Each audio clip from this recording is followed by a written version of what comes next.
Alright,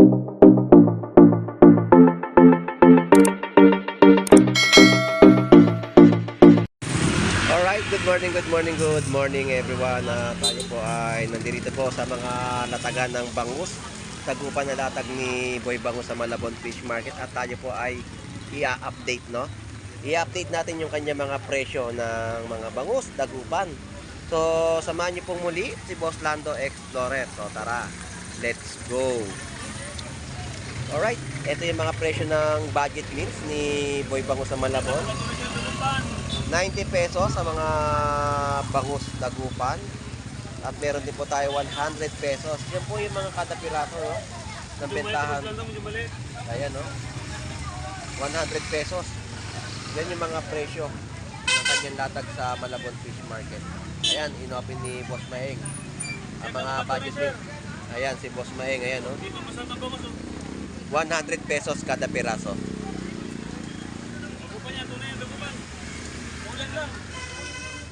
Tapos ang mga hipon natin ay 280 per kilo. Boss Maeng, salamat sa iyo. Yan yung mga presyo, no? Wala kasi Pacman na saan? Inabot hanggang leeg. Ayan. Salamat, thank you. At dito kada kilo ng mga tahong 50 pesos. Ayan ang per kilo. At ang ating mga hipon 320. At ito yung mga presyo ng mga bangus. Yung mga yun, wala namang kayong hybrid yan.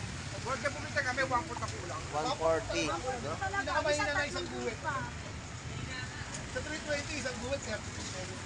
Tapos merong 120. Yan yung mga kada piraso, no? Na oo, tama po 'yon. Sinasabi po nila.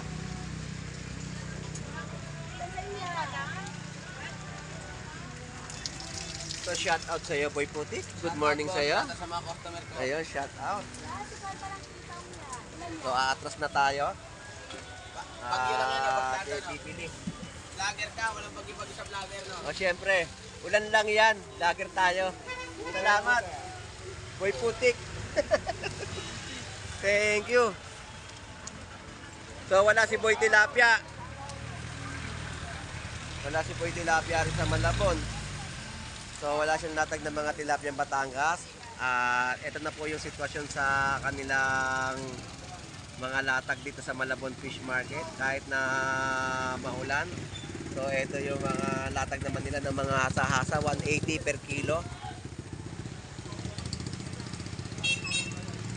Tapos 50 pesos kilo. Kay muy yan, Tampi. Ayan, 180 po yung mga isdang hasa-hasa. Salamat, thank you. Ayan yung mga gulay naman na tumpok-tumpok at kada tali, sitaw. So yan yung mga latagan ng mga gulay na inyong mabibili sa Malabon Fish Market na ating binablog po dito, no? So dito, ito yung mga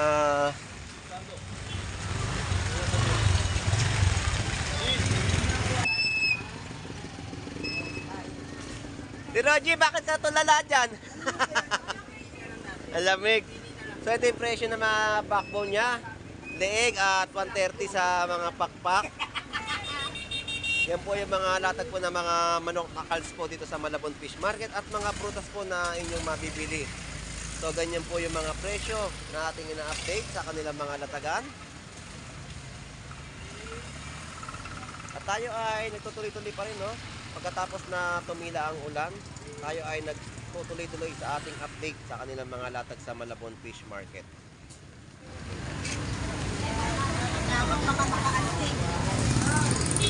Alimango ba yan? Alimasag at alimango. May mga latag po rito. May mga alimangong bato. At ito yung mga masasarap na isda, no? Mga tanigi. Ayan, no? Tanigi. Asa-hasa. Tapos yellowfin tuna, tisugo, at isdang bakoko. Yan po ay latag ni Bito sa Malabon Fish Market ng mga fresh na inyong mabibili. Yan ang mga latag na mga isda, no? Sino nabili nyo dyan? Tahong.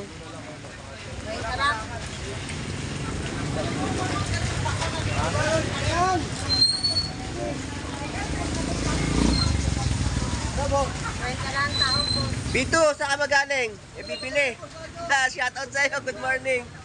Bili ka pala ng pagkain. Kaya pala, pang-agahan. Sige, sige. May bibili yata ng ano mo. Alright, so dito 250 mga per kilo ng hipon. At mga tumpukan ng mga galunggong natin sa Malabon. So, ito na tayo sa mga latagan dito. Mga tumpukan po. Tumpukan ng mga pangating isda. At ito yung latag ni Kuya Ricky sa Malabon Fish Market, no?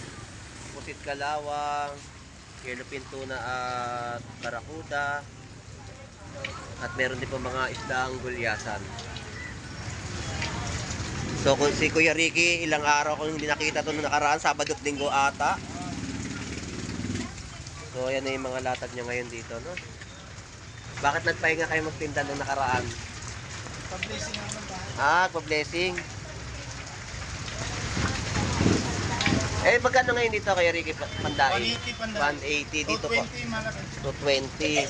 160. Yan, 160. Yan yung mga price update po natin dito, no? Di ba kayo nakawin sa t-shirto? Letre. Letre. Para guys.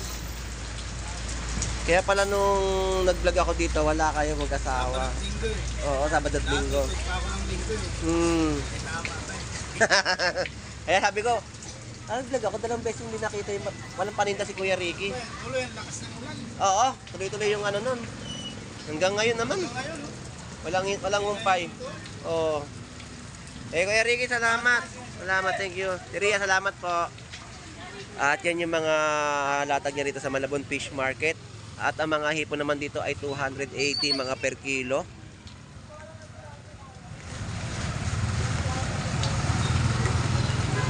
Alam ko sana.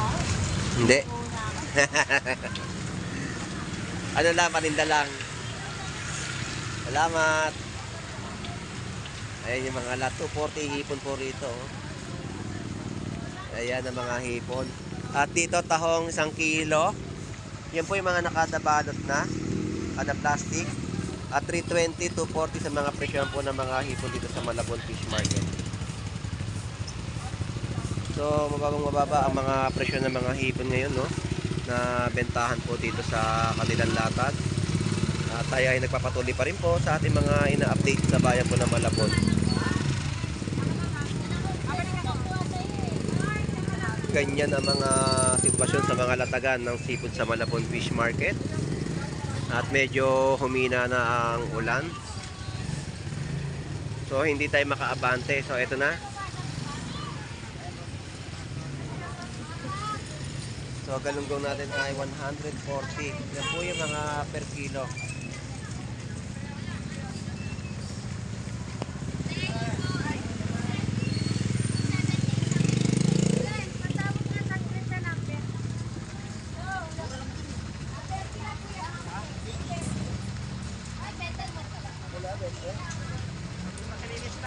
Yan naman po yung mga presyon na shoutout sa'yo. Good morning. Sige, sige. Yan po yung mga presyon ng mga tilapiyang Batangas na inyong mabibili sa Malabon.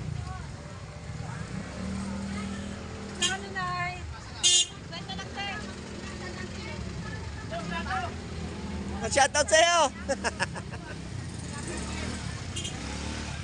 Shoutout! Hawak payong na lang tayo. Ang ano ng ulan, pabugso-bugso. Ayan ang mga presyon ng mga hipon. 270, no? Tapos mga tilapia na dito, 80 pesos per kilo. Sarap nito, oh.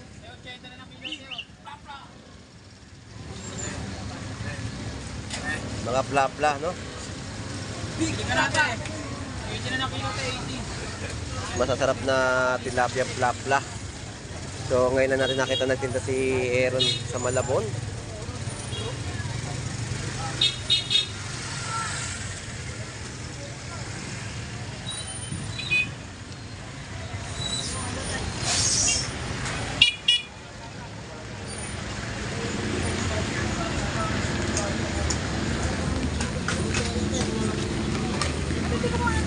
So ito po yung sitwasyon sa mga baha. So yan po yung patungo po ng so shoutout sa dagat natin. Walang umpay ang taga-bungkal natin dito na DPWH. Ayan. Hanggang ngayon walang hupa ang tubig. So nakikita niyo po yung sitwasyon dito po sa kahabaan po ng FC Villa Street, Malabon, Metro Manila. Patungo po yan ng City Hall. Nakikita niyo po yung kulay gray na building. Yan po yung City Hall po ng Malabon. Pero po itong lugar na to lagi pong binabaha. Ayan. Dapat ito yung paayos ni Mayora. Dahil nga yung kanal dito laging barado. So ingat lang po sa paglulusong sa tubig. Baka kayo ay may mga sugat dyan. At baka madali kayo ng leptospirosis. Shoutout sa iyo Mayora. Ang iyong lungsod ay kailangan mapahupa ang tubig dito sa FC Villa Street, Malabon, Metro Manila. Yeah, tanigi. So ito po yung mga tanigi na tumpukan po sa kanilang pwesto. 100 pesos tanigi, 120 per kilo. Saan ito ba? Shadow na ito. Pogi. Kaya ko nga alin nakita eh. Pagbabalik. Saan na lang ito po?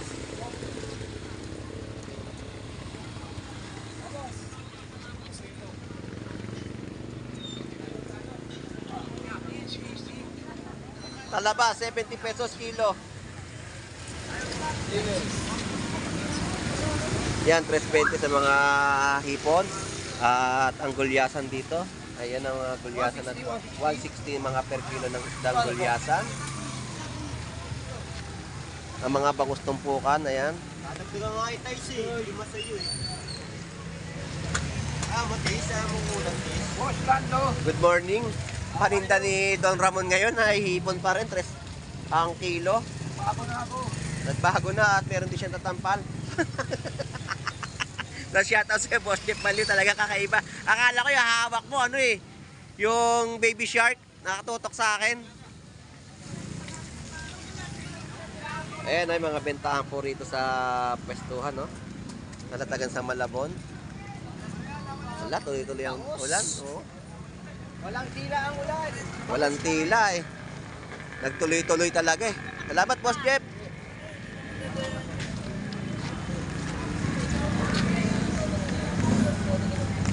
Ang ganda ng ano, dalagang bukid, oh. Paprito, no?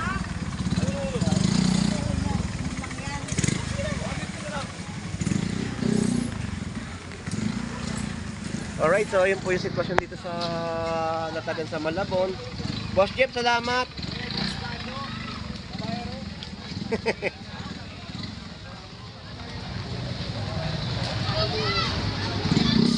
So nakita natin yung mga latagan dito sa bandang dulo na kanilang pwesto. So shoutout sa iyo pre, good morning. Shoutout. Maulan. Maulan nga eh. Shout out kay Jonathan. Baka may masyado kung mamamasaya, hindi ka mamamasaya.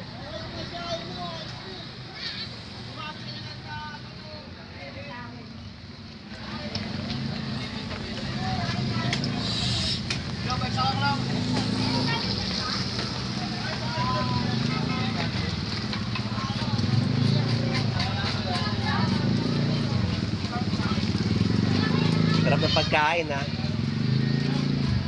So ayun po ng mga tilapiyang Batangas na natagan natin Chono sa Malabon. At dito rin po ay 130 yung mga per kilo.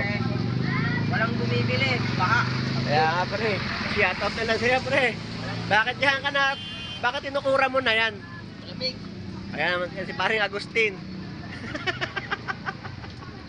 Ito yung paninda niya, 130 po yung mga per kilo noon tilapiyang Batangas niya sa Malabon Fish Market. Salamat pre. Ito naman po yung kay Brian Flores.